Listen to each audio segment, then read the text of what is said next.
Se dice que el amor es la fuerza que motiva a cuidar y a proteger. Pero ¿qué sucede cuando el sufrimiento, el miedo y la necesidad convierten al ser amado en una obsesión, donde en lugar de cuidarlo y protegerlo se le acecha y se le expone constantemente al peligro? ¿Qué ocurre en la mente de aquella persona que pierde el control de su vida por consecuencia del amor? ¿Los pensamientos invasivos serán señal de alguna patología o en realidad es amor puro? Esa noche, desde el conocimiento científico de la psicología, vamos a investigar por qué obsesionarse no es igual a amar. Desde los estudios de Fernando Leiva en Lima, para todo el mundo, eso es Noche de Psicoterapia. ¡Comencemos!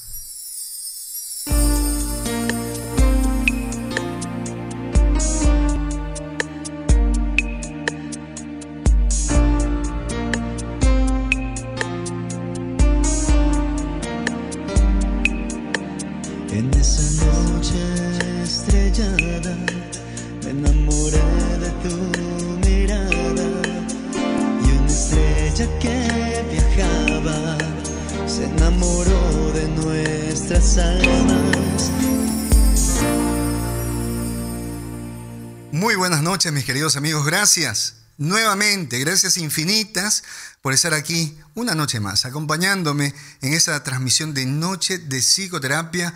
Como de costumbre, un tema preparado con bastante cariño, con bastante amor para todos ustedes y sobre todo fomentando la cultura psicológica para que nosotros podamos por ahí entender qué es lo que realmente ocurre en la conducta de las personas. Hoy vamos a hablar acerca de un tema muy solicitado, acerca de la obsesión por el amor. ¿Qué ocurre con aquellas personas que se obsesionan? Pero sobre todo, vamos siempre a enmarcarlo en la ciencia, en la psicología. ¿Para qué? Uno, para dejar de satanizar aquellas conductas que tal vez no se ajustan a lo común, para dejar de estar colocando etiquetas y poder identificar algunas patologías y como consecuencia poder generar un tratamiento adecuado. Ahora, el tema de la obsesión también se va a diferenciar de la adicción afectiva. La persona que se obsesiona por amor tiene cierta similitud, pero no es igual a la adicción afectiva. O sea, no es un adicto afectivo, tampoco es un dependiente afectivo ni un codependiente. Entonces, necesario entenderlo. Ahora, la obsesión es a nivel psíquico. Es decir, dentro del aparato psíquico, dentro de este proceso mental, la obsesión se manifiesta como pensamientos recurrentes, pensamientos que de un momento a otro aparecen y van a generar malestar en la persona. Y el amar es aquella motivación, aquella fuerza de voluntad que nace precisamente por aquello que consideramos valioso y como consecuencia deseamos cuidar y proteger. Ahora, la persona que ama, porque vamos a diferenciar este obsesivo por el amor, aquella persona que realmente ama. La persona que ama, lo primero que debe haber hecho es amarse a sí mismo. Es decir, debe tener un amor propio, porque solamente puede entregar amor a aquella persona que tiene amor. Tú no puedes entregar algo que no tengas. Y también ha debido tener en algún momento alguna experiencia de haber sido amado. Y eso es importante porque en la infancia recibimos esa dosis de valía, esa dosis de afecto por parte de los cuidadores. Entonces así el individuo va generando su amor propio y en el transcurso de su vida decide compartir ese amor que tiene con alguien que para él considera valioso, una persona que por ser valiosa él va a decir, ok, voy a cuidarla, voy a protegerla. Por lo tanto, no se puede amar sin amor propio. En la relación de aquellas personas que aman, se busca experimentar un placer mutuo, un disfrute mutuo. No es solamente el disfrute personal. Y lo vamos a diferenciar del obsesivo, porque la persona que se obsesiona con el amor es una persona que no tiene amor propio, es una persona vacía. Y está tan vacía que necesita descuidarse, necesita traicionarse, necesita mirar con intensidad a la otra persona y dejar de mirarse a sí misma para poder conseguir aquello que probablemente va a llenar ese vacío afectivo. El obsesivo no experimenta placer en su relación. Experimenta sufrimiento, experimenta necesidad, angustia y pánico. Hay un miedo terrible a que no le correspondan, a que en algún momento vaya a ser rechazado o que tal vez no le estén amando lo suficiente. Por lo tanto, la persona que se obsesiona con el amor es una persona que no ama, es una persona necesitada. Porque en algún momento perdió algo, necesita a la otra persona para completarse. Son las personas que dicen, encontré a mi media naranja. No se considera valioso, por lo tanto, no tiene ese amor propio. Ahora, hay una historia, ¿sí? Hay una referencia en base a la historia para llegar a ese tema de la obsesión por el amor. En el año 1977, una psicóloga, Dorothy Tennov, hizo una investigación que duró prácticamente una década. En todo este tiempo, entrevistó a más de 500 personas. Atención con esto, no es que solamente habló un día con ellas, no. Fue recopilando información de esas personas para poder, en algún momento, utilizar el término limerencia. La limerencia en el año 1977 se refería a aquella persona que era invadida por pensamientos que eran recurrentes y esto le generaba un gran sufrimiento debido a la necesidad de ser correspondido en el amor. Miren desde dónde viene ese término, la limerencia en el año 1977. Ahora, estos estudios en el tiempo fueron cambiando, se encontraron mayores evidencias y dejó de llamarse limerencia para conectarse más con el trastorno obsesivo compulsivo. Entonces, hoy en día ya no utilizamos prácticamente el término limerencia, sino lo estamos asemejando más a una obsesión y a una compulsión por el amor. Esta obsesión y esta compulsión puede darse entre personas que mantienen una relación, personas que se conocen pero no tienen una relación, y también se puede dar con una persona que no se conoce. El obsesivo muchas veces ama en silencio, y es por ahí que en algún momento aparece ese amigo secreto o esta amiga secreta, que de un momento a otro envía obsequios, por ahí envía mensajes anónimos. ¿Y cómo sería la obsesión y la compulsión en el amor si ya estamos hablando que lo asemejamos al trastorno obsesivo compulsivo? Para eso necesitamos hablar de la obsesión, necesitamos hablar de la compulsión. La obsesión se da en la parte psíquica. La persona que padece de obsesión por el amor es asaltada constantemente por pensamientos intrusivos y recurrentes. Esos pensamientos son involuntarios y generan malestar. Es decir, el que se ha obsesionado con el amor puede estar mirando una película, puede estar estudiando, puede estar trabajando, puede estar conversando con su jefe, puede estar conversando con algún amigo, con algún familiar, y de un momento a otro aparece el pensamiento. Y no aparece una sola vez, sino que es recurrente, constantemente aparece. Es involuntario, la persona no lo va a generar, pero como consecuencia se experimenta malestar. Para que sea una obsesión, también se debe considerar que la persona que sufre este tipo de pensamientos en algún momento va a intentar frenar, parar esos pensamientos, pero sin resultado alguno. La persona trata de incluso ignorar, suprimir esos pensamientos, tal vez neutralizarlos, pero no tiene éxito. Es decir, los pensamientos precisamente son intrusivos, lo asaltan de sorpresa y eso se da constantemente. Pero esos pensamientos, esta obsesión, está generando un malestar, a lo cual nosotros llamamos sufrimiento. El sufrimiento también está en la mente, el dolor es en el cuerpo. Y el sufrimiento amerita precisamente una compulsión. La compulsión aparece como una especie de analgésico, como una especie de ansiolítico. La persona que se ha obsesionado comienza a sentirse ansiosa, preocupada por ese futuro. Si la amarán, tal vez si la van a rechazar, tal vez si en algún momento la van a dejar. Entonces, para tratar de calmar esta obsesión, para tratar de mitigar el efecto, el sufrimiento que generan esos pensamientos intrusivos, la persona opta por acciones que eviten o que regulen el malestar que le generan esos pensamientos obsesivos. Ese intento de no sufrir, ese intento de parar, de calmar ese tipo de pensamientos, le va a quitar mucho tiempo. Va a hacer que esta persona invierta más de 1 hora al día para poderse considerar una compulsión, más de 1 hora al día. Si la persona ya está pensando más de 1 hora, si los pensamientos están ahí metidos, ya la persona está generando una compulsión. Como consecuencia, nosotros vamos a presumir que la persona tiene una cantidad de pensamientos que la llevan por ese camino de la obsesión. Pero también debemos considerar lo siguiente, que esa obsesión y esta compulsión no debe ser generada por medicamentos o por el consumo de drogas.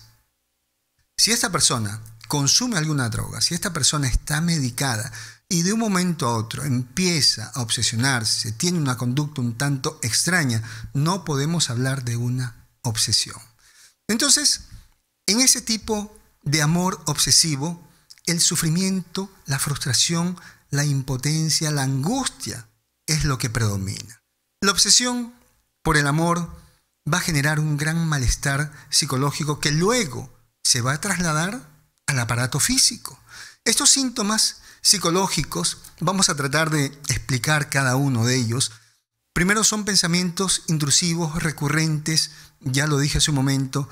Puedes jurarte ese día que no vas a pensar en esa persona, sin embargo, los pensamientos te van a asaltar. Y ahí la parte un tanto cruel de las personas que rodean al obsesivo en el amor, que le dicen, piensa en otra cosa, trata de pensar en algo diferente. Eso no va a ayudar a la persona obsesiva, porque ya de por sí no puede controlar esos pensamientos. Esos pensamientos no son generados, esos pensamientos aparecen de un momento a otro. También hay una percepción exagerada de los atributos de la otra persona. La persona, cuando se obsesiona, ve a la otra persona más inteligente, más bonita de lo que es, más bondadosa de lo que es. Ha construido una divinidad ante la cual comienza a arrodillarse. Se experimenta, estamos hablando de los síntomas psíquicos, comienza a experimentar preocupación, es decir, ansiedad. La persona comienza a sentir miedo a ser rechazado, a ser abandonado. Pero ¿qué ocurre aquí? Se presenta también en algún momento pequeñas dosis de optimismo. Por eso que esta persona no renuncia. Se presenta cierta dosis de optimismo para luego ser asaltado por el miedo a no ser amado, por una derrota total. Y esto genera mucha tristeza, muchas ganas de llorar. En algún momento, la angustia, como consecuencia, la sensación de pánico comienzan a aflorar. La angustia es aquello que se ha reprimido y lo reprimido debe salir con fuerza. He ahí que muchas personas que se obsesionan en algún momento se sienten mal, sienten que se están ahogando, sienten que les duele el pecho, sienten que se van a morir y los llevan al hospital, a la clínica, y lo primero que le dicen es estrés. Sí, pero estrés es algo muy superficial. Debe considerarse en esos casos de emergencia el abordaje psicológico, porque sencillamente estrés, de repente en emergencia le pueden decir, tómate esto para que te relajes, o la típica palabra, trate de pensar en otra cosa, trate de relajarse, cuando no. Existe ya un cuadro obsesivo. Ahora, la persona que se ha obsesionado experimenta unas altas dosis de sugestión, algo así como un efecto autohipnótico, donde esta persona va a fantasear con escenas románticas, con ese ser amado, que por momentos va a llegar a sentirlo como si fuera real. Es una persona que se suspende en el tiempo y en sus pensamientos y ahí va armando historias. Desde el momento en el cual declara su amor, desde el momento en el cual le toma de la mano, cuando es correspondido, se besan, arma toda una historia en su mente, se llega a sugestionar, experimenta que eso ha sido real, pero de un momento a otro hace contacto con la realidad. Y cuando hace contacto con la realidad, vive una especie de ruptura o abandono amoroso. Esto lo somete a un constante duelo, porque en su mente se sugestionó, en su mente vivió la experiencia de mantener una relación con esa persona, pero luego cuando se topa con la realidad, eso se termina. Eso genera una especie de duelo. El duelo es un sufrimiento. Y solamente la aceptación de que esa persona no lo ama, de que esa persona aún no le brinde el amor, o que tal vez nunca lo va a amar, va a ayudar a que ese duelo desaparezca. Esta autosugestión es estar fantaseando constantemente con una escena romántica con la otra persona, va a activar una zona de sufrimiento por exclusión. Hay una zona en el cerebro que cada vez que alguien es rechazado, alguien es traicionado, abandonado, se activa. Y esta partecita, una vez que se activa, va a generar pues una conducta errática, impulsiva. Ahí vienen también los ataques de celos. Una vez que se activa esta zona, el cuerpo comienza a generar en exceso cortisol, la hormona de la ansiedad.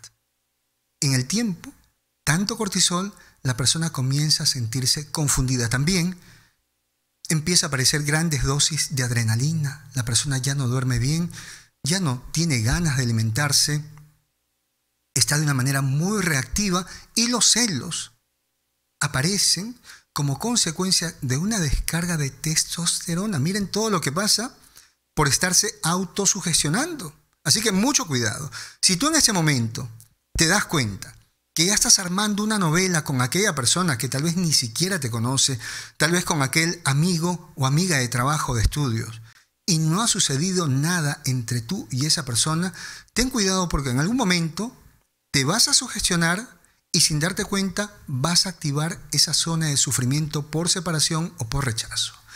Ahora, la persona que se obsesiona, ya que está en modo supervivencia, va a perder interés en sus actividades laborales, académicas, familiares y sociales. Es por eso que ya por ahí comenzamos a hablar de una patología. Cuando los síntomas hacen que la persona descuide su vida, sus responsabilidades, que no siga evolucionando, creciendo, que también se convierta en un problema para los demás, que no se pueda adaptar a la realidad, estamos hablando de una patología. Y todo lo que estamos mencionando en ese momento tiene que ver con esa incapacidad de poder vivir como todo el mundo vive. Ahora, no digo que todos seamos una copia, pero por ahí nos vamos aproximando y eso es a lo que nosotros llamamos normalidad. Ahora, también la persona que se obsesiona comienza a experimentar sentimientos de inferioridad, de no ser suficiente para la otra persona. Y todo este estrés que se ha generado, tanto cortisol, tanta adrenalina, tanta testosterona, por supuesto que se va a trasladar al aparato físico. En algún momento van a aparecer malestares, por ejemplo, alteración del sueño. Las personas ya no pueden descansar, ya no pueden dormir. Hay otras personas que tal vez empiezan a dormir de más. Se alteran los hábitos alimenticios. La persona comienza a sudar en exceso. Hay movimientos torpes.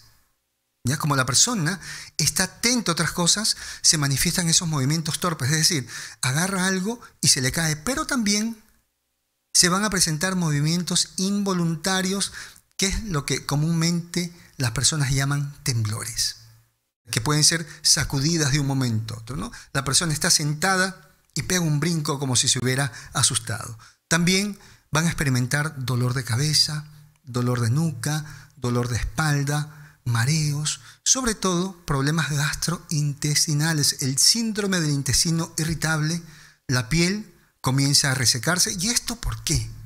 Tiene una explicación. Cuando las personas están en ese modo de supervivencia porque creen que están frente a un problema, en este caso, se han sugestionado tanto, la otra persona es vital y al no tenerla a su lado experimentan un problema grandísimo. Entonces, ¿qué es lo que dice nuestra inteligencia biológica? Vamos a enfrentar este problema y para eso debemos optimizar los recursos. Es decir, toda la energía, todo el oxígeno va hacia zonas que se necesitan para luchar o para escapar. Entonces, la persona que se obsesiona en algún momento comienza pues con esta ansiedad que se manifiesta a través de movimientos de manos, de piernas, comienza a mover los pies rápidamente. Todo el oxígeno, toda la energía se va hacia los músculos. Zonas como la piel, como el estómago, no van a beneficiarse de la energía porque se está en un modo supervivencia. Ya la parte de digerir alimentos ya no es necesario. Así que todo tiene una explicación. ¿Para qué sería la pregunta? ¿Para qué llegar hasta ese punto cuando ya tenemos claro aquellos síntomas? Es preferible cuando uno experimenta la sensación de perder el control ante la vida, en ese momento comenzar a buscar ayuda. Ahora, ese problema de obsesión por el amor, sí, tiene una base muy grande en una necesidad, en una falta que probablemente viene desde la infancia. La persona tiene una especie de concepto de sí misma de no estar completa. Por lo tanto, los temores más grandes del obsesivo es no ser correspondido, no ser amado lo suficiente y no estar seguro de que ese amor vaya a ser para siempre. Los ataques de pánico también son recurrentes en las personas que se obsesionan con el amor. Estos ataques de pánico, esta sensación de morirse, de estar a punto de perder la vida, no forman parte de la manipulación. Ahí vamos a diferenciar al obsesivo por el amor del histriónico. Esta persona experimenta los ataques de pánico como consecuencia de la angustia de haber reprimido durante tanto tiempo miedo, tristeza y también enojo. Ahora, todo obsesivo pasa por una etapa que se conoce como el sub y baja de los obsesivos. Tiene una etapa de un optimismo intenso, es breve, pero luego aparece el negativismo. ¿Y a qué se parece esto? Aquello que utilizan los psicópatas. Esa violencia intermitente, ese amor intermitente, es un efecto similar que experimentan los obsesivos por el amor. Es decir, un tiempo esa persona se siente llena de alegría porque dice, sí, en algún momento me va a amar. Pero de un momento a otro aparece esa tristeza, esa realidad que le dice, no va a estar contigo. Este sub y baja, esta intermitencia, genera un efecto similar a la indefensión aprendida. Si en el caso de la psicopatía las víctimas aprenden a no defenderse del psicópata, en el caso del obsesivo por el amor, aprende a no luchar y a no defenderse de sus propios pensamientos. Así que hay que tener mucho cuidado cuando el amor, ese amor sano, ese amor maduro, que es de igual a igual, que es un proceso causa y efecto, comienza a convertirse en una necesidad. En ese momento, señores, hay que poner un alto a toda esa historia, hay que reflexionar y hay que ver si existe la posibilidad, uno, de continuar con una relación sana, si no, señores, optar por la salud mental. Solamente puedes ingresar a una relación de pareja si es que estás completo, si es que estás en paz contigo, si es que te sabes valorar. Atención, si tú no te valoras, si tú tienes un pésimo concepto de ti mismo, no esperes que la otra persona te valore. Porque aquella persona, cuando se dé cuenta que tú eres el primero en despreciarte, en abandonarte, va a dejar de admirarte y como consecuencia se va a ir. Así que más vale, señores, prevenir que lamentar. Causas para que una persona se obsesione con el amor, sí.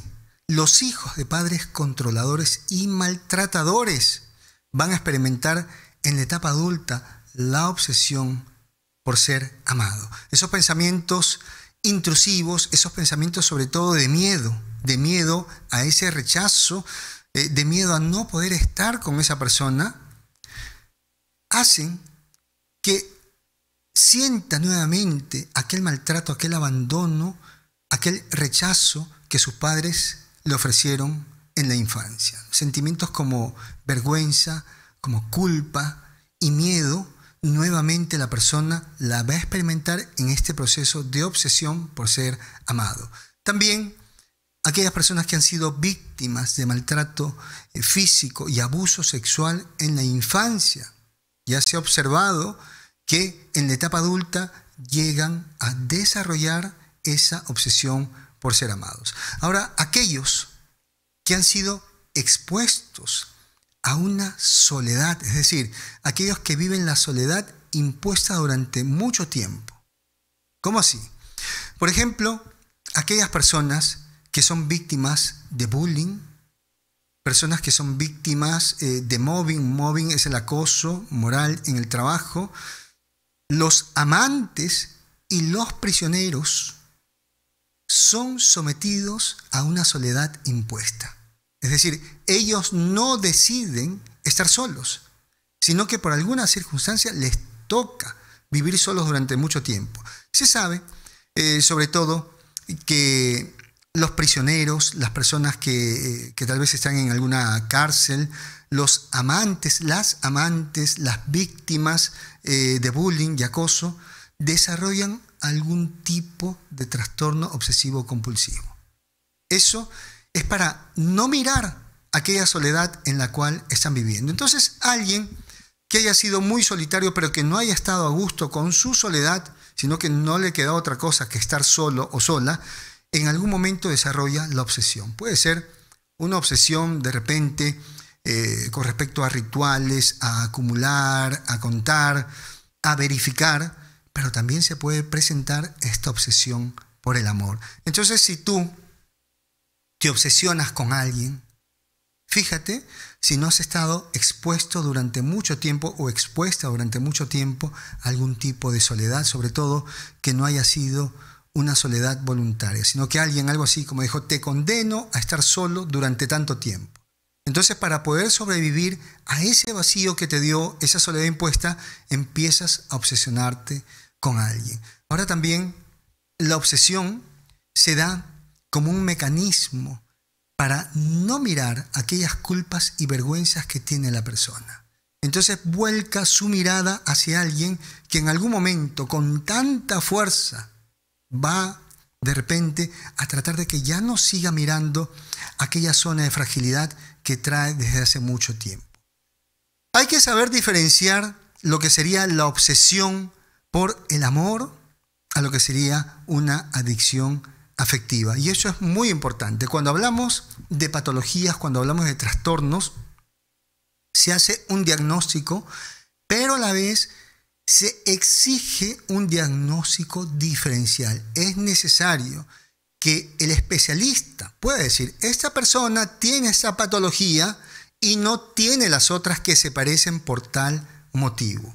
Entonces, la obsesión por el amor, esta obsesión de necesitar a la otra persona, necesitar su amor, su afecto, se va a diferenciar del delirio, precisamente del erotomaníaco, porque el erotomaníaco tiene la convicción de tener una relación con la otra persona. Sí, va a acechar, se va a presentar donde está la otra persona sin que lo conozcan, pero eso no es obsesión, forma parte de un delirio. También se tiene que diferenciar de una adicción afectiva. El obsesivo por el amor sufre mucho y está consciente del daño que está viviendo. El adicto afectivo sabe que estar con la otra persona le da un placer inmediato a través del afecto, pero no está consciente del daño que se hace. El adicto afectivo niega el problema. No, yo no tengo ninguna adicción. No, sencillamente es una relación, es nuestra manera de amar. No se queja. El obsesivo sí. El obsesivo sufre mucho. El obsesivo a veces habla con algunas personas. El obsesivo sí va a buscar ayuda en algún momento porque ya no puede controlar esa sensación de sufrimiento. Hay que diferenciar a este obsesivo por el amor del histriónico.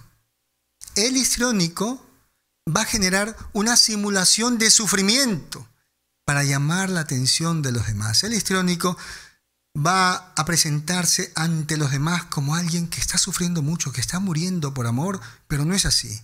él está montando una escena, un espectáculo para poder llamar la atención de los demás. Hay que diferenciar al obsesivo por el amor del limítrofe, el TLP, trastorno límite de la personalidad. ¿Por qué? Porque el TLP tiene miedo al abandono. No está precisamente buscando el amor de esa persona, tiene miedo a ser abandonado, tiene miedo a esos vacíos. No quiere tal vez tener una relación, vamos a decir, amorosa. No, le teme al abandono. La idea de ser rechazado, de ser abandonado, hace que actúe de manera impulsiva. Y lo vamos a diferenciar a este obsesivo del amor del dependiente afectivo. ¿Por qué? Porque el dependiente afectivo, al terminar una relación de pareja donde encontraba aprobación, cuidado, ayuda, apoyo, inmediatamente se va a involucrar en otra relación. Así que todas estas patologías se parecen, pero no es obsesión al amor. Hablamos de una comorbilidad, sí, que la patología, que la obsesión va de la mano con otra patología. Y qué interesante, porque nosotros no podemos ir por la calle señalando a alguna persona, esta persona es una obsesiva. No, hay que conocer las características de la patología para poder decir, esta persona tiene una obsesión, pero también, una vez identificada la obsesión, debemos considerar la comorbilidad, es decir, una patología que va acompañando a la obsesión. Se ha encontrado evidencias que los obsesivos por el amor van también experimentando un trastorno depresivo. Casi siempre los obsesivos tienen de la mano una depresión. También un estrés postraumático, es decir, personas que no se han podido recuperar después de un hecho traumático aterrorizante.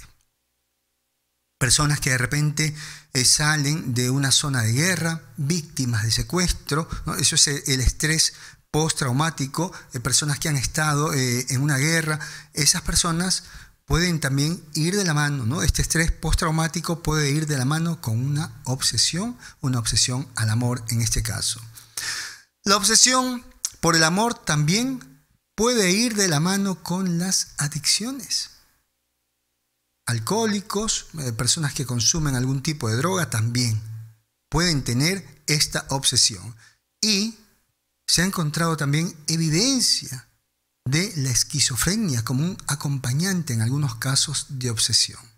Así que es importante entonces que el especialista, el psicólogo en este caso, sí, realice una presunción diagnóstica que vaya de la mano con el diagnóstico diferencial, o sea, que lo pueda diferenciar de otras patologías, pero que también pueda explicar qué otra patología está acompañando a esta obsesión por el amor.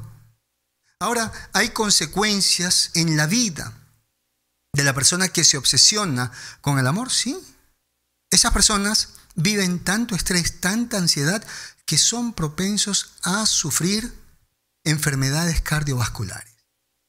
Personas que son propensas a experimentar dolores de cabeza, personas que pueden desarrollar en algún momento algún problema gastrointestinal, síndrome del intestino irritable, úlceras. También una consecuencia podría ser perder a la pareja. Si es que en este caso el obsesivo al amor tiene pareja, se obsesiona con que la pareja le demuestre más amor todavía, que le dé, como dicen, más seguridad.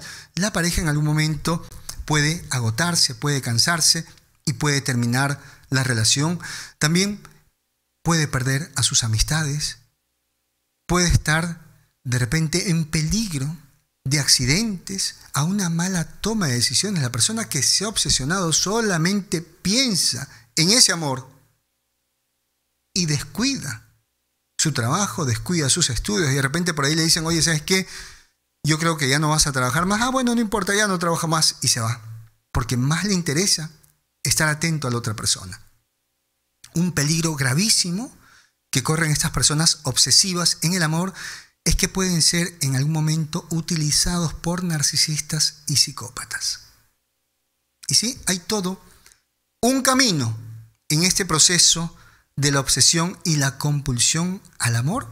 Y vamos a ver cómo comienza todo esto. Primero que hay que tener, señores, mucho cuidado. Por ahí hay que detectar la conducta obsesiva. Alguien que de la noche a la mañana llega a tu vida, apenas te conoce y te dice: yo sin ti no podría vivir. Que de un momento a otro empieza a llamarte y se presenta a tu casa con flores, con chocolates y jura que eres el amor de su vida. Y empieza a desesperarse. Si tú no contestas la llamada, comienza a sufrir y a desesperarse. Cuidado, porque puede ser una persona que se ha obsesionado. Todo comienza precisamente con esto, con un pensamiento ansiógeno. ¿Ya? El obsesivo, antes de desarrollar esta obsesión, esta persona ha tenido que conectar con algún tipo de pensamiento ansiógeno. Es decir, ha experimentado muchas dudas sobre su vida, ha experimentado mucha incertidumbre en la vida, mucha preocupación. Le preocupa mucho cómo va a ser su futuro, si podrá encontrar pareja, si podrán amar en algún momento, si la podrán amar, si le podrán ser fiel, si podrá tener familia. ¿Y a quién nos referimos cuando mencionamos las dudas? A la estructura neurótica. Una persona que por naturaleza duda, pero en este caso, esas dudas pasan de ser una estructura a convertirse ya en una especie de patología y empieza a generar ansiedad. Entonces, ya la persona está ansiosa con esas dudas existenciales, con esta incertidumbre, y en algún momento detecta a alguna persona que va a ser su ansiolítico. Ya tenía pensamientos ansiógenos, pensamientos que la llenaban de ansiedad, y por ahí detecta al amor de su vida. Es decir, va a detectar a su ansiolítico. Sin embargo, al detectarla, también comienza a experimentar cierto tipo de miedo al rechazo, al abandono, tal vez a que tengan una relación y que se termine pronto. Por lo tanto, tal vez tenga miedo a acercarse, pero si se acerca, va a comenzar a obsesionarse, va a comenzar a tratar de ¿qué? De enlazar a la otra persona con algunas acciones. Entonces, ya esta persona encontró el amor de su vida, se obsesiona con esa persona, y precisamente en esta tercera etapa, que sería la obsesión, comienzan los pensamientos intrusivos. Detectó al amor de su vida y de un momento a otro ya no deja de pensar en esa persona. No sé si les ha pasado a ustedes. A ver, revísense en ese momento. Ustedes iban de lo más normal, siempre con sus dudas existenciales, hasta que conocieron a una persona. Salieron una sola vez. Fue una sola tomada de manos, de repente fue un beso, un abrazo, pero desde ese momento como que se activa algo. De un momento a otro se activa algo y empiezan los pensamientos. Una y otra vez comienzan a presentarse y empiezas ya a fantasear con esa persona. Entonces, ese es el proceso de la obsesión. ¿Se da? Sí, en una salida, de repente por ahí hubo algún tipo de contacto, pero también se da cuando la persona mira de lejos a quien ya va a identificar como el amor de su vida y va a sufrir en silencio. Va a tener mucho miedo de acercarse a la otra persona, pero también ahí está la obsesión, porque no se la puede sacar de su cabeza. Todo el tiempo está instalada ahí. Ahora, esta obsesión, este malestar, le va a generar miedo, que va a tratar de controlar, le va a generar tristeza, que va a tratar de controlar, le va a generar también cierto enojo, porque ¿cómo es posible que no tenga seguridad a través de esa persona? Y esto que está controlando no es otra cosa que angustia. La represión es igual a angustia.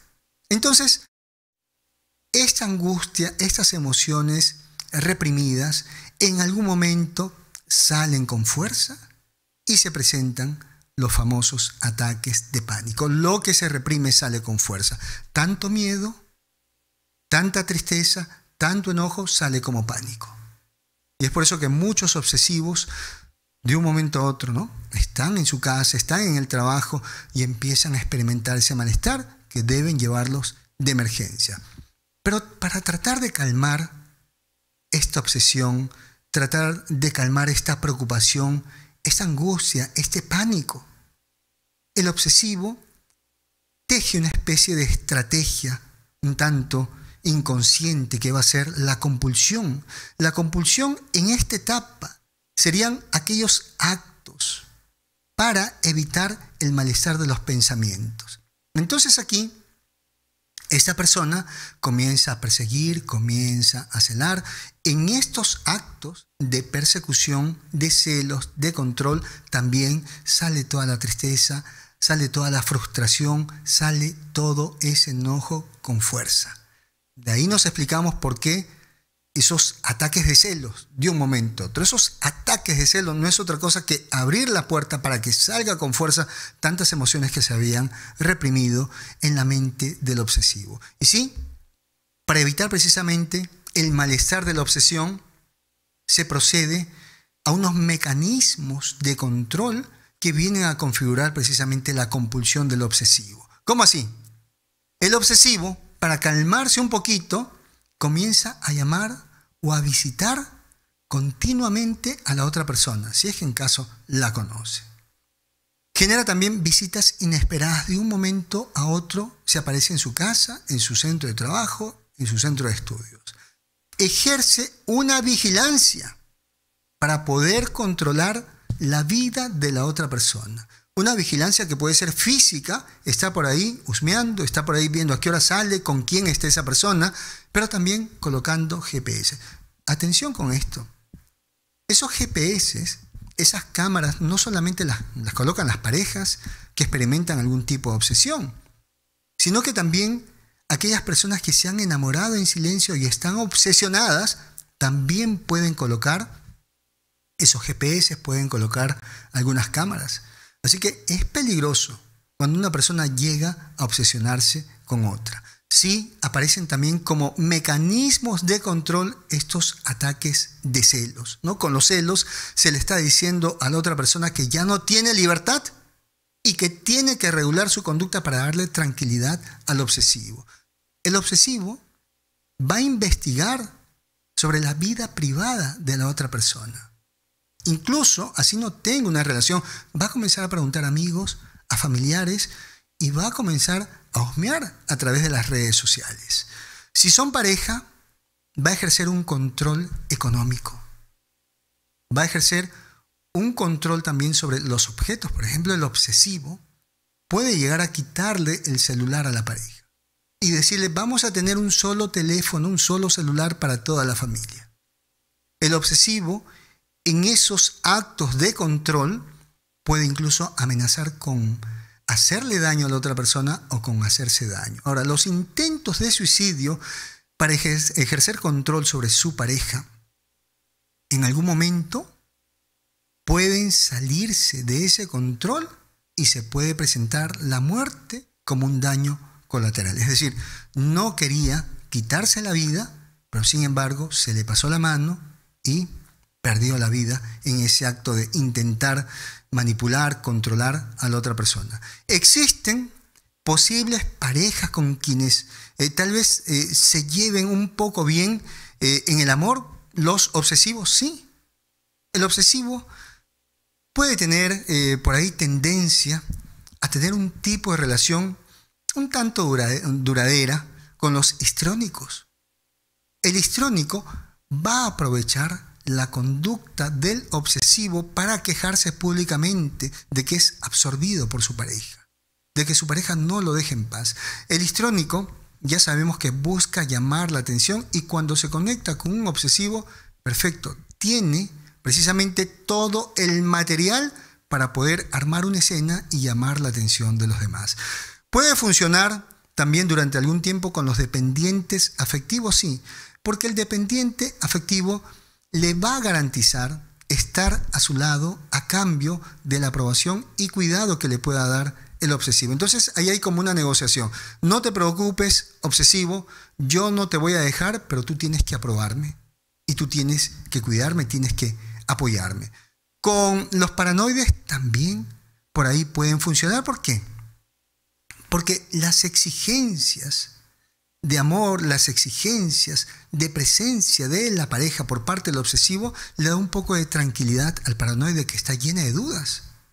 La persona que experimenta paranoia siempre tiene la creencia, tal vez la convicción de que le quieren hacer daño y de que le quieren traicionar. Entonces, el obsesivo por ahí aparece como una pareja que puede darle un poquito de tranquilidad y entre los dos se pueden complementar un poco siempre y cuando sean estilos. Ahora, ¿con quiénes va a sufrir el obsesivo? ¿Con quiénes va a sufrir mucho? Con los narcisistas. Si un obsesivo llega a conectar en una relación amorosa con un narcisista, va a sufrir mucho. ¿Por qué? Porque el narcisista lo va a despreciar. El narcisista lo va a humillar. El narcisista, sobre todo, va a despreciar su falta de valor y lo va a someter a ser un constante satélite en presencia de otros satélites. También va a sufrir mucho con el pasivo agresivo, porque el pasivo agresivo va a utilizar el sadismo sutil, por ahí un sadismo muy refinado, para disfrutar del sufrimiento del obsesivo. Entonces, el obsesivo pide demostraciones de amor, pide que le garanticen que en algún momento le van a amar, y el pasivo agresivo niega o da un poquito y se aleja y está disfrutando del sufrimiento del obsesivo. También el pasivo agresivo puede amenazar con dejar de querer a la otra persona. Ahora, también van a sufrir mucho con los antisociales. Y dentro de este trastorno antisocial tenemos a los sociópatas y a los psicópatas con una conducta inestable y errática, que esto lo único que va a hacer es llenarlos de más dudas y más angustia. Amigos, ese es mi consultorio, tu consultorio, nuestro consultorio. Un espacio diseñado para que puedas trabajar aquellos problemas que te impiden alcanzar esa estabilidad emocional. Déjate guiar a través del conocimiento científico de la psicología, con quien te habla Fernando Leiva, psicólogo. Pide tu cita a través de WhatsApp marcando el +51 9957 22178. No importa dónde te encuentres. Toma nota, por favor. Continuando, amigos, con el tema de esta noche. Hay consecuencias sobre la conducta obsesiva, sobre todo para aquellos obsesivos en el amor que tienen pareja. Existe el peligro de que en algún momento puedan perder a su pareja debido al cansancio, al agotamiento que genera pues, en la otra persona la obsesión. Obsesionarse tiene que ver con exigir, tiene que ver con muchas dudas, tiene que ver con que la otra persona haga algo para que se sienta bien. Tiene que ver también la obsesión con esa compulsión que se manifiesta a través de la vigilancia, los celos, las llamadas, ese monitorear a la pareja, y en algún momento se llegan a cansar y se termina la relación. Por lo tanto, si tú te das cuenta que estás viviendo una obsesión de amor que no te puede sacar a esa persona de la cabeza, debes entender que no es esa persona la causante de ese malestar, sino que eres tú. Eres tú que en cierta manera has estado viviendo durante mucho tiempo con un gran vacío afectivo, y que mientras tú no tengas la capacidad de generar ese amor propio, la capacidad de validarte, la capacidad de soltar todo ese pasado, de dejar de ser víctima de todo aquello que te hizo daño en el pasado y declararte el héroe de tu vida, declararte una persona autosuficiente en el afecto. Solamente así, cuando hagas todo eso, vas a poder escapar de esa obsesión. Entonces, todo obsesivo debe entender que no es la otra persona, que son sus propios vacíos que lo llevan a actuar y a pensar de esa manera, y que debe hacer un trabajo personal. Porque aliviar ese malestar de la obsesión no radica en conseguir el amor de la otra persona, sino en conquistarse uno mismo, ir en búsqueda de aquellos momentos difíciles que no se pudieron solucionar y tratar de resolverlos. Ahora, se va a resolver precisamente en un proceso terapéutico. La obsesión por el amor va mucho más allá del afecto. Tiene que ver con esa necesidad. Todo obsesivo tiene un vacío sin fondo y aquí no importa cuánto lo amen, no importa cuánto le den, una vez que se instala la obsesión, así se llega a casar con esa persona, el pensamiento va a estar ahí dando vueltas, una y otra vez. Ahora, una de las cosas peligrosas dentro de la obsesión es que la pulsión de vida del obsesivo, es decir, la fuerza por vivir, se basa en la otra persona. Y cuando la otra persona se aleja o le niega el amor, se apaga esa fuerza, esa llamita por querer vivir comienza a apagarse y muchas veces ese obsesivo de amor comienza a autodestruirse, comienza a descuidar su vida. Debemos entender que hay señales que se van presentando en la conducta obsesiva desde la adolescencia. Ya por ahí hay algunas señales, por ejemplo, esos amores de adolescencia cuando se terminan y son difíciles de superar y muchas veces estos adolescentes por ahí abandonan todo, incluso se van a otra ciudad persiguiendo a su enamorado, a la persona de la cual están enamoradas. Por ahí siempre van a haber señales. Todo aquello que escape de la normalidad, señores, debemos estar atentos a lo que mayormente viven las personas. Todo aquello que escape de esa normalidad, que sea un enamoramiento exagerado, debe llamarnos inmediatamente la atención, debe ser observada esa conducta, debe ser analizada por el especialista. Porque todos estos casos en la adolescencia o en la adultez temprana por ahí van dando pequeños destellos. El pensamiento suicida se hace presente en los obsesivos por el amor, sí. En la mitad, casi en la mitad de los obsesivos por el amor se presentan los pensamientos suicidas. La cuarta parte de los obsesivos, de aquellas personas que se han obsesionado con el amor, en algún momento intentan quitarse la vida. Y la depresión aumenta las posibilidades de suicidio en los obsesivos. Por eso hablábamos de una comorbilidad, ¿no? Si el obsesivo por el amor tiene a la vez una depresión, decimos que los intentos de suicidio pueden manifestarse. Puede haber mayor posibilidad de que esa persona en algún momento quiera quitarse la vida.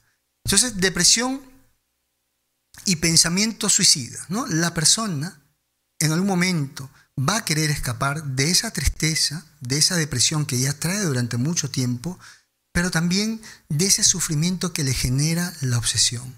Miren esa combinación tan fuerte. Sufre porque no la aman, porque le niegan, porque le rechazan o no le dan el amor como quiere. Sufre porque no se puede quitar a esa persona de la mente, pero también trae mucha tristeza por otros eventos. Entonces en algún momento esa persona dice, tengo que escapar de esto, y el suicidio lamentablemente aparece en algunos casos como una forma de escape a tanto sufrimiento.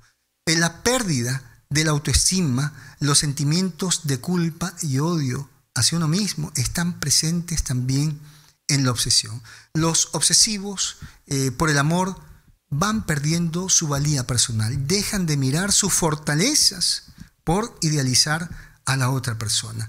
Tratemos entonces de escapar de esa obsesión a tiempo. ¿Cómo? Dejemos de idealizar a las personas, dejemos de romantizar e idealizar como si fuera una historia, como si fuera un cuento de hadas, las relaciones de pareja. No hay pareja perfecta, no hay relación de pareja perfecta, pero también hay que entender lo siguiente, que así como comienzan las relaciones, en algún momento se pueden terminar. Mientras antes lo aceptes, mejor. Mientras antes aceptes que en este mundo va a haber gente que te va a amar y va a haber gente que no te va a amar, mejor, porque de esa manera vas a dejar de idealizar tanto las relaciones y a las personas. Pero si por ahí se presentara ya la obsesión y estuviera este pensamiento de aquella persona y todo el tiempo estás soñando con el amor de esa persona, aplica los principios básicos lógicos. Es decir, Primer principio, razón suficiente. Segundo principio es el principio de coherencia. ¿Cómo vamos a usar el principio de razón suficiente? A ver, si en ese momento tú ya te has obsesionado con el amor de esa persona, mañana, tarde y noche, estás pensando en el amor de esa persona. Aplica este principio de razón suficiente. Entonces, hace la pregunta: ¿qué razones tienes para amar a esa persona?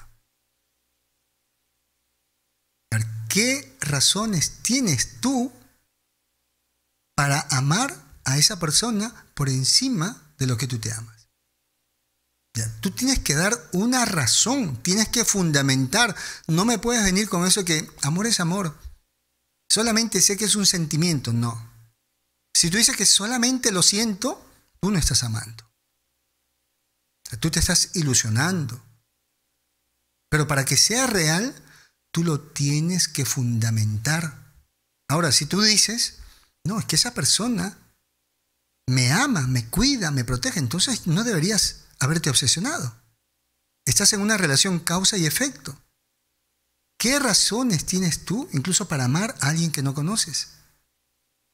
Puedes enamorarte de aquella persona que trabaja contigo, sí, pero obsesionarte, ¿no?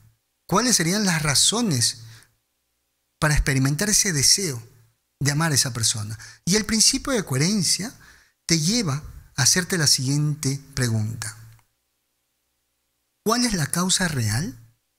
O sea, ¿cómo demuestras tú? ¿Cuál es la causa real para que sientas ese amor por esa persona?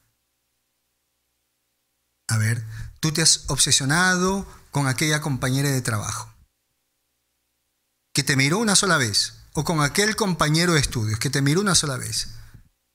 Es más, no conoces nada de la vida de esa persona. ¿Ya? ¿Cuál es la causa real para que sientas ese amor por esa persona? ¿Ya? Si no hay causa, solamente es un gusto, es una idealización, pero no amas a esa persona. Otro principio, otra pregunta en base al principio de coherencia: ¿cómo podrías demostrar que esa persona es buena para ti y que te va a proporcionar felicidad? Si tú nunca has estado con esa persona, ¿cómo puedes demostrar que esa persona es buena para ti? Que puede ser buena para todo el mundo, pero ¿cómo puedes demostrar que es buena para ti y que te va a proporcionar felicidad? Si tú comienzas a cuestionar lo que estás sintiendo, en lugar de reprimir, en lugar de intentar controlar eso, esa obsesión va a disminuir. Aplica la lógica, la objetividad. Me he obsesionado con esa persona, ¿por qué? ¿Por qué creo que esa persona tiene algo que yo necesito? ¿Esa persona me conoce? ¿Esa persona sabe mis vacíos? Ahora, ante ese miedo que tienen los obsesivos, también es bueno preguntarse: ¿qué tan cierto es que tú no puedes vivir sin esa persona? En ese momento quiero que trates de explicar qué tan cierto es que tú no puedes vivir sin esa persona. A ver, si esa persona se va, ¿qué pasa? A ver, ¿esa persona te da vida realmente? Entonces, si nosotros cuestionamos, nos vamos dando cuenta que estamos amando sin objetividad, que nos estamos inventando una novela. Por lo tanto, señores, es necesario cuestionar aquellos pensamientos que aparecen, dejar de controlarnos. No lo controles, cuestiónalo. Con tranquilidad. Pregúntate por qué. ¿Cómo así sientes eso? ¿Cuáles serían las consecuencias? Incluso, ¿qué? ¿Y qué pasaría si esa persona llega a estar contigo, si tú no la conoces? Esa persona te dice, ok, vamos a estar juntos, pero ¿realmente sabes cómo es esa persona? Así que lo mejor sería, y esto antes de que aparezca la obsesión, antes de que aparezca alguna patología, sería bueno que trabajen siempre aquellos vacíos existenciales que generan esas dudas. Y si ya está la obsesión, señores, el contacto cero, la retirada, preferible, no porque esa persona sea mala, sino porque tú estás pasando un mal momento con tu manera de percibir las cosas, con esa obsesión. abstinencia, no ver a esa persona hasta que aprendas a vivir sin esa persona, hasta que te des cuenta que esa persona no te da vida.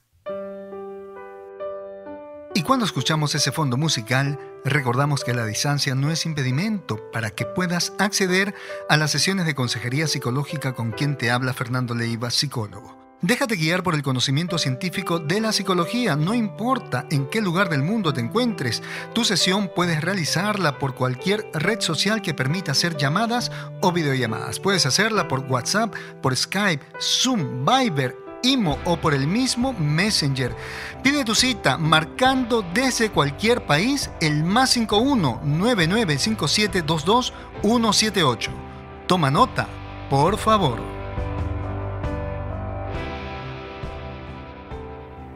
A manera de conclusión, amigos, sí existe tratamiento para la obsesión por el amor. Sin embargo, el diagnóstico es importante, así como el diagnóstico diferencial. La terapia cognitiva conductual realmente es eficaz para este tipo de casos. Se sabe que con un buen enfoque terapéutico, un buen tratamiento, los pacientes mejoran significativamente. Ahora, pero más allá del tratamiento, es necesaria la prevención. Es necesario estar atentos a lo que está ocurriendo con nuestros hijos, lo que ocurre en la sociedad, y también aprender a identificar aquellos signos y síntomas que se presentan como parte de la obsesión. Para complementar en el caso de la obsesión al amor, en caso tal, estos pensamientos intrusivos y recurrentes ya estén generando demasiado malestar, se necesitan los medicamentos y en este caso es el psiquiatra quien se va a encargar de medicar. Debemos entender lo siguiente, que el uso de medicamentos, cuando es el uso tal como lo indica el psiquiatra, no genera dependencia. La automedicación y el abuso sí puede generar dependencia y en algún momento puede generar adicción. Así que ir al psiquiatra, señores, no es ningún problema, no hay que satanizar el trabajo del psiquiatra. Es un profesional que durante años también se ha formado para hacer uso de los medicamentos que pueden ayudar a las personas a restablecer su calidad de vida. Ahora, es necesario, señores, que generemos cultura psicológica en todos los ámbitos y dejemos de fomentar la burla hacia aquellas personas que padecen alguna psicopatología. Hoy en día, lamentablemente, los medios de comunicación no se hacen responsables por atentar contra la salud mental de las personas.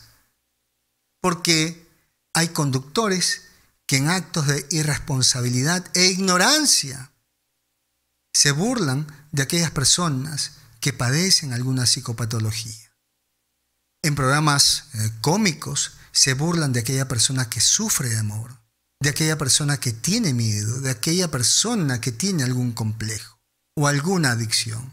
Por lo tanto, no satanizamos y no nos burlamos de los problemas que tengan las personas. Muy por el contrario, generamos un sentido humano y sobre todo aplicamos la cultura psicológica, que toda aquella conducta que escape de la normalidad no puede ser satanizada, sino que necesita el abordaje profesional. Considero que si todos, como sociedad, apostamos por la cultura psicológica, vamos a hacer un cambio significativo en diferentes países y como consecuencia vamos a mejorar la calidad de vida, sobre todo de nuestros niños que van a ser nuestro futuro. Mis queridos amigos, muchas gracias por haberme acompañado esta noche que ha sido bonita, fantástica, llena de mucha alegría para mí. Se les aprecia mucho por la compañía, pero también a nombre de todos mis colegas en el mundo, a nombre de todos los psicólogos, que al igual que quien les habla, Han pasado muchos años estudiando para poder compartir sus conocimientos con ustedes. Quiero agradecerles por ayudarme a compartir la cultura psicológica. Ustedes, sobre todo, se llevan el trofeo, ustedes se llevan la gratitud de todos los psicólogos, porque sé que ustedes son voceros del trabajo, de la importancia que tiene el trabajo del psicólogo en el mundo. Entonces, amigos, para celebrar eso y para despedirnos, ¿qué hacemos? Ustedes ya lo saben, nos colocamos así en esa posición y nos damos ese abrazote grandísimo desde el alma, ese besote enorme. Por favor, se me cuidan, descansen, estudien todos los programas, pero también antes de dormir, la recomendación de siempre, una oración no está de más, agradecer a ese poder creador superior, y los que no creen en Dios, agradecerle a la vida, pero la gratitud da felicidad, da satisfacción. Mis queridos amigos, lindo descanso, mañana a conquistar el día, a darse una nueva oportunidad. Se les quiere mucho, besos enormes, hasta la próxima semana. Chao.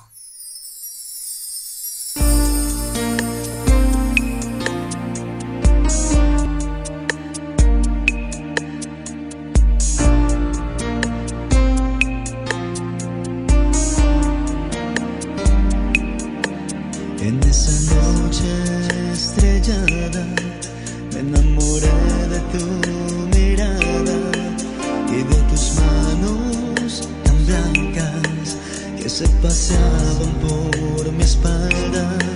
Nunca miré cara tan linda que entre susurros me decía: dame un beso desde el alma que me haga sentir la calma. Y aunque pasen muchos años,